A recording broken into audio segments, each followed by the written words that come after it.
ఎన్నికల్లో ఘోర పరాజయం తర్వాత జగన్ మానసిక పరిస్థితి బాగలేదని బీజేపీ నేత భానుప్రకాష్ ఆరోపించారు. రపారపా నరికితే తప్పేంటి అంటావా అంటూ జగన్ తీరుపై మండిపడ్డారు.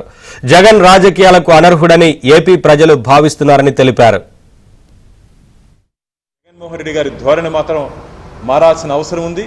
నేను అందుకనే చెప్పాను, మీ శేష జీవితం ఖచ్చితంగా కొబ్బరి బోండాలు నరుక్కోవడానికి, పరోటా పిండి పిసుక్కోవడానికే సరిపోతుంది తప్ప మీరు ఆంధ్రప్రదేశ్ రాష్ట్ర రాజకీయాల్లో రాజకీయం చేసే అవకాశం లేదని చెప్పి మేము భావిస్తూ, ఆంధ్రప్రదేశ్ రాష్ట్ర ప్రజలు కూడా గమనించాలి. ఇలాంటి నాయకుడు తిరిగి అధికారంలోకి రావాలని చెప్పి కలలు కంటున్నాడు.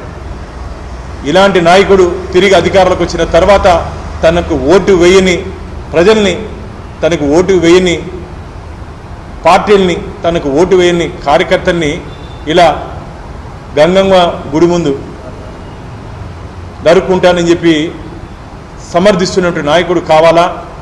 ప్రజల కోసం, ప్రజల ఇష్టాలు తెలుసుకొని పరిపాలించే నాయకుడు కావాలా? ఒకసారి ఆంధ్రప్రదేశ్ రాష్ట్ర ప్రజలు ఆలోచించాల్సిందిగా కోరుకుంటూ